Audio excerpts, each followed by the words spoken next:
Assalamualaikum warahmatullahi wabarakatuh. Alhamdulillahirabbil alamin. Mari kita haturkan rasa syukur kepada Allah Subhanahu wa taala yang telah memberikan kita nikmat sehat sehingga kita semuanya masih diberikan kesehatan untuk menjalankan ibadah puasa di tengah-tengah masa pandemi COVID-19 di bulan Ramadan 1442 Hijriah ini. Semoga amal perbuatan yang kita lakukan di bulan Ramadan ini dapat diterima oleh Allah Subhanahu wa taala. Amin amin ya rabbal alamin. Sebelumnya perkenalkan saya Abdul Rahman Prakoso. Saya di sini akan sedikit menyampaikan tentang hukum sembelihan yang tertulis di dalam kitab Fathul Qorib. Pertama, langsung saya bacakan artinya saja. Pertama, hewan sembelihan yang jinak disembelih pada kerongkongan atau lehernya yang di bawah.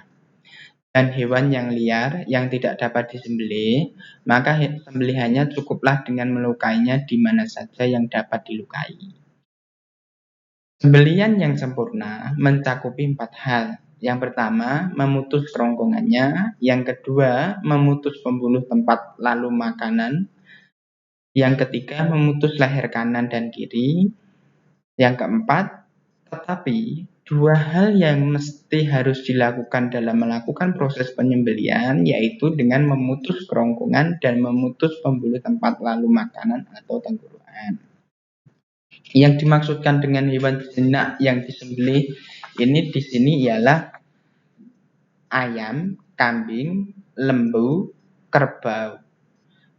Maka menyembelih mesti dengan memutus kerongkongan dan pembuluh makanannya.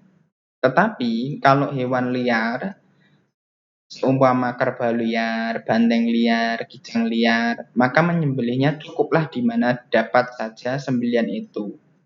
Umpamanya di badannya, di perutnya, dan lain sebagainya.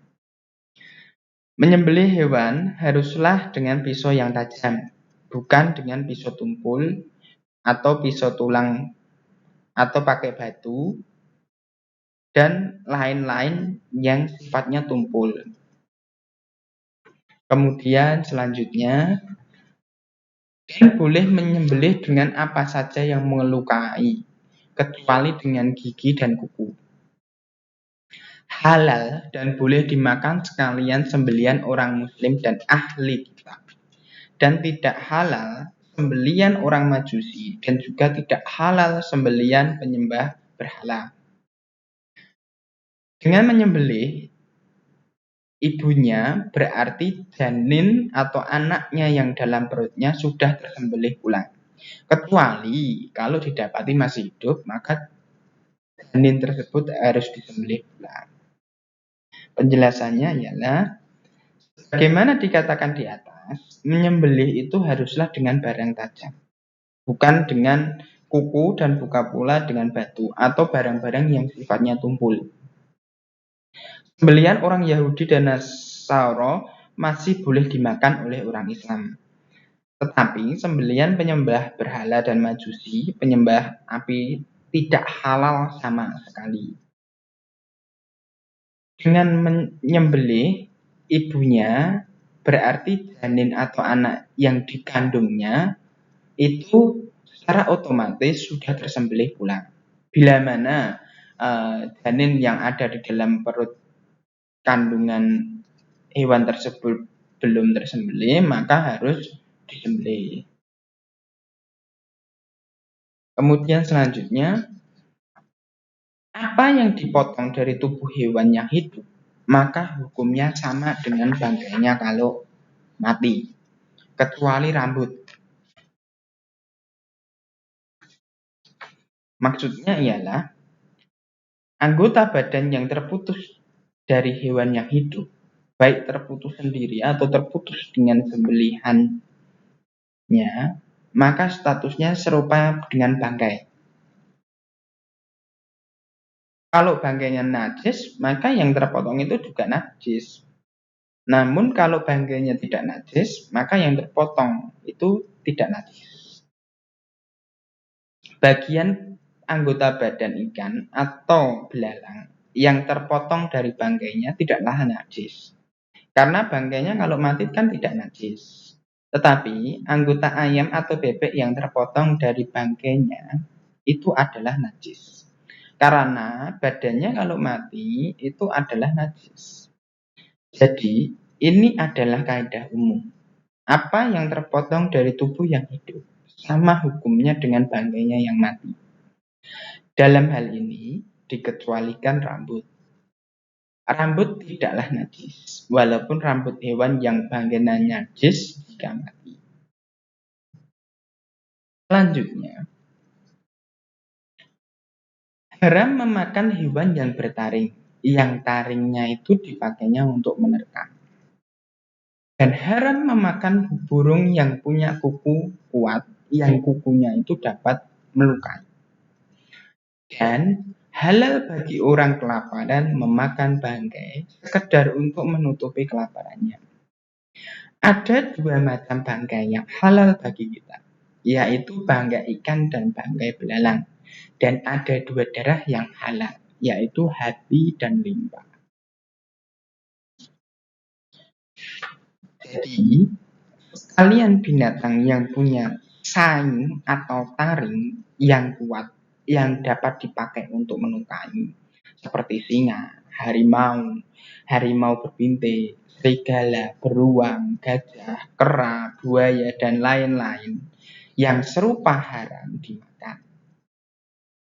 Dan juga burung yang haram dimakan ialah burung yang punya patuk yang kuat, yang dipakainya untuk menerkam, seperti elang, gagak, burung hantu, dan lain-lain. Belalang dan ikan halal dimakan, walaupun belalang dan ikan mati. Darah haram dimakan, kecuali dua macam darah yang telah membeku, yaitu hati dan limpa. Darah yang belum membeku dan darah beku selain hati dan limpa haram hukumnya untuk dimakan.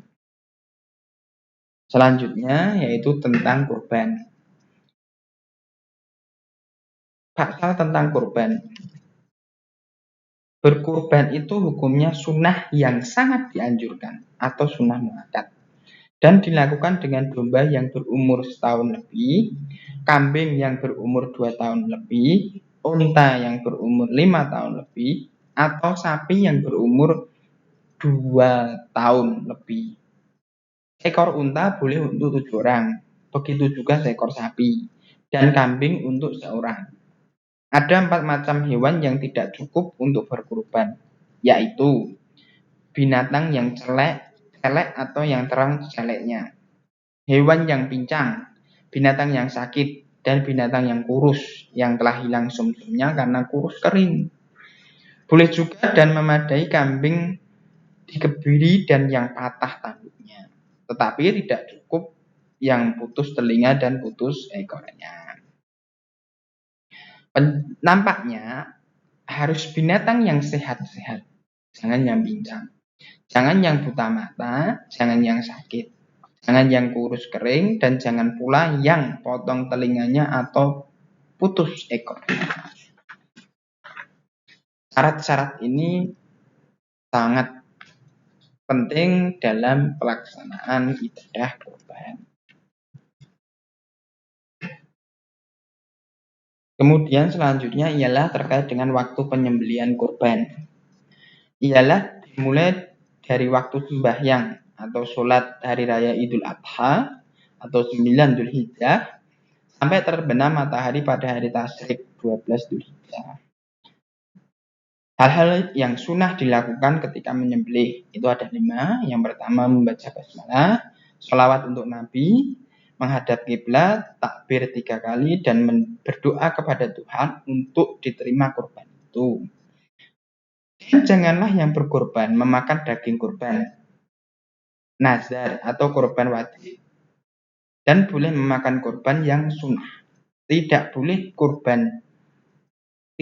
kurban atau daging kurban dijual, tetapi hanya diberikan kepada fakir miskin. Walaupun berkurban hukumnya sunnah, tetapi ia adalah ibadah yang utama. Yang dianjurkan supaya dikerjakan. Tapi sunnahnya ini adalah sunnah kifayah. Yakni kalau satu orang dalam satu keluarga berkurban, sudah dapat semua keluarga pahalanya. Akhirnya materi yang telah saya sampaikan selesai. Apabila ada kurang dan lebihnya, saya mohon maaf. Semoga kita semuanya dapat diberikan kesehatan hingga hari suci Idul Fitri 1442 Hijriah, dan puasa yang kita lakukan di bulan Ramadan ini dapat diterima oleh Allah Subhanahu wa taala. Akhirul kalam, wassalamualaikum warahmatullahi wabarakatuh.